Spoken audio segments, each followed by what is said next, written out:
দৰং জিলা অগপৰ কাৰ্যালয়ত বিশেষ বৈঠক উপস্থিত কেন্দ্ৰীয় নেতৃত্ব পঞ্চায়ত নিৰ্বাচন সন্দৰ্ভত বিতং আলোচনা মিত্ৰতা থাকিবনে বিজেপিৰ সৈতে অগপই কিদৰে আগবঢ়াব প্ৰাৰ্থিত্ব পঞ্চায়ত নিৰ্বাচনৰ ৰণকৌশল কি হ'ব অগপৰ সকলো বিষয় সামৰি দৰং জিলা অগপৰ কাৰ্যালয়ত অনুষ্ঠিত হয় এখন বিশেষ দলীয় সভা অগপৰ কেন্দ্ৰীয় সমিতিৰ পৰ্যবেক্ষক ৰমেন্দ্ৰ নাৰায়ণ কলিতা মনোজ শইকীয়া প্ৰাক্তন মন্ত্ৰী জয়নাথ শৰ্মাকে প্ৰমুখ জিলা সভাপতি কমলেশ্বৰ বৰুৱা সাধাৰণ সম্পাদক স্বৰাজ ডেকাকে ধৰি শতাধিক দলীয় নেতা তৃণমূল কৰ্মী উপস্থিত থাকে উক্ত বৈঠকত মঙলদৈৰ পৰা মিৰ্জাহিদ ইৰফানৰ ৰিপৰ্ট AN লাইভ আজি পঞ্চায়ত নিৰ্বাচন সম্পৰ্কতে আমি বিতং আলোচনা কৰি পঞ্চায়ত ইলেকশ্যনত আমাৰ ৰণকৌশল কি হ'ব এই বিষয়ে আমি আলোচনা কৰিছোঁ। আমাৰ কেন্দ্ৰীয় কমিটিৰ পৰা দুজন পৰ্যবেক্ষক আহিছিল, ৰমেন্দ্ৰ নাৰায়ণ ডেকা আৰু কলিতা আৰু মনোজ শইকীয়া। আমি গোটেইখিনি কথা আমি ক্ল'জ ডোৰত আলোচনা কৰিলোঁ। গোটেই বিতং কথাটো আজিয়ে মিত্ৰতা থাকিব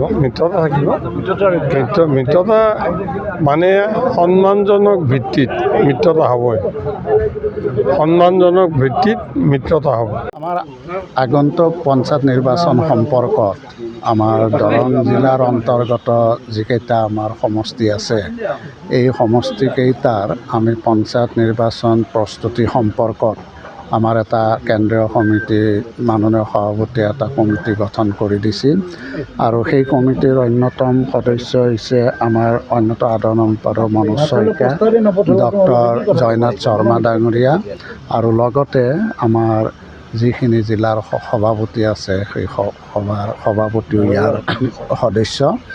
গতিকে আজি আমি আমাৰ অসম গণ পৰিষদ দলৰ তৰফৰ পৰা আমি পঞ্চায়ত নিৰ্বাচনত আমি কেনেধৰণে কি ধৰণে আমি অনাগত দিনত আগবাঢ়িম এই সম্পৰ্কত আলোচনা কৰা হৈছে আৰু দেখা গৈছে যে পঞ্চায়ত নিৰ্বাচন সম্পৰ্কত আমাৰ গোটেইকেইটা সমষ্টিৰ প্ৰস্তুতি তুংগত ভালদৰে কাম কৰি আছে। আমাৰ এতিয়া আমাৰ তৃণমূল পৰ্যায়ত আমি এতিয়া আমাৰ যিসমূহ প্ৰাৰ্থী হ'ব পঞ্চায়ত নিৰ্বাচনৰ বাবে প্ৰাৰ্থী মনোনীত কৰাৰ কাৰণে আজি আমি আলোচনা কৰিছোঁ।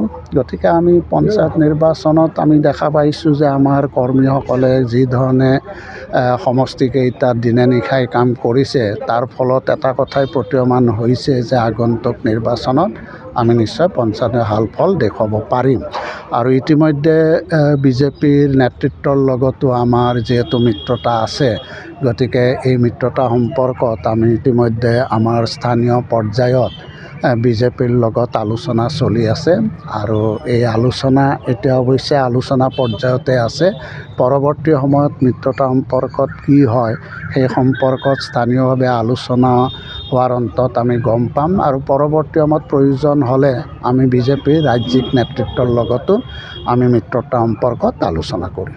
যিকোনো খবৰ আৰু বিজ্ঞাপনৰ বাবে যোগাযোগ কৰক 7896121996 লগতে 7002537271।